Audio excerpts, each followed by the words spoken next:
Hi, I'm Stephen, and I'm the host of the Simple English News Daily podcast, downloaded over 1 million times.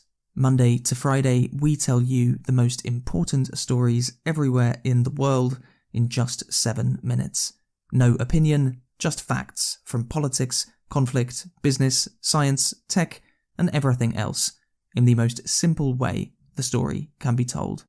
Understand the headlines from every continent every day in 7 minutes. Go to send7.org or search in your podcast app for Simple English News Daily. Hello, I'm Roger Baker, Executive Director of the Stratfor Center for Applied Geopolitics at RANE. This podcast is brought to you by RANE Worldview, the premier digital publication for objective geopolitical intelligence and analysis. Find out how RANE can help you stay ahead of global events at ranenetwork.com.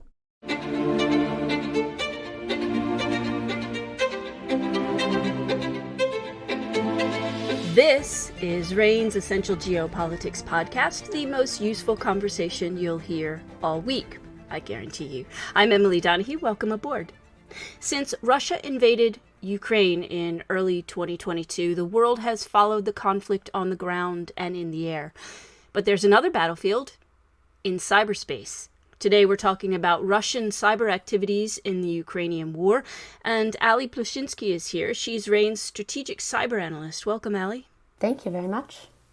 So, Ali, what does the Russian cyber threat in Ukraine look like today? And I guess secondarily, how's it impacting other countries? Thank you for that question, Emily.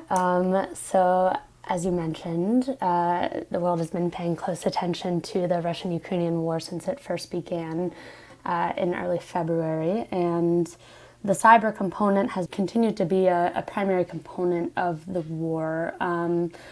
On the ground in Ukraine, we've seen a number of Russian cyber attacks continue to target Ukrainian institutions, specifically industrial infrastructure, energy facilities, electric grids, as well as some civilian infrastructure. And over the past few months, we've seen some of this cyber activity expand to outside of Ukraine's boundaries, specifically from Russian-aligned threat actors. We've seen a number of Russian-aligned hacktivist groups, such as one high-profile group called KillNet, which has engaged in a number of disruptive cyber attacks targeting Western governments and institutions, typically in a retaliatory action to either Western-imposed sanctions or other policies enacted by these governments. And so in recent months, we've seen KillNet target the Lithuanian government, Estonia, Norway, and its most recent attack has been against Japan, which was really interesting because this was one of the first high-profile cyber attacks correlated to the Russian-Ukrainian war that we've seen target a country outside of Europe or the US. And so, this geographical landscape of potential countries impacted by Russian cyber activity is continuing to expand. And typically this behavior is coming from an attempt by Russian threat actors to either retaliate or punish Western governments for, again, sanctions, Western support of Ukraine, and overall policy that goes against Russian objectives in the war and more generally. So, talk to me about how damaging these Russian cyber operations have been. Sure. Well, firstly, it is difficult to say. Cyber is a different realm where some damage can be difficult to quantify, especially with data loss or certain hardware and software damage. However, we do know that campaigns by groups like KillNet have really been more inconveniencing than severely damaging or catastrophic. It's really been more of a bark than bite kind of trend. Within Ukraine itself, I think many were surprised to see that the cyber component of the war did not meet some of the expectations that I think many had leading up to the months when the war was going to break out. And that's not to say that Russia hasn't utilized strong disruptive cyber capabilities against Ukraine. Even before the invasion officially began, we saw Russia attack and disrupt the Viasat satellite station with data wiper malware shortly before the invasion began, which severely disrupted communications in Ukraine and severely disrupted communications in different areas of Europe. And we've also seen Russia attempt to sabotage other areas of Ukrainian infrastructure. That one operation was sabotaged in April against Ukraine's energy grid. And we also saw Meta, the parent company for Facebook and Instagram, just announced that it had taken down a very large and complex Russian disinformation operation that had been operating since the war began in Ukraine. So in terms of why Russia's cyber operations maybe haven't been causing the damage that many thought they would, there's a number of drivers that could probably point to that. Russia's been using Ukraine as a testing ground for cyber operations for many, many years.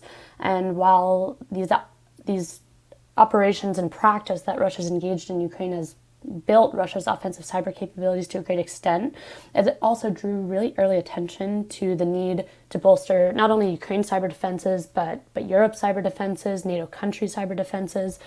So cyber has been a component of past Russian operations against Ukraine and other European countries. During Russia's invasion of Crimea in Eastern Europe in 2014, Russia utilized cyber capabilities to disrupt Ukrainian military communication systems.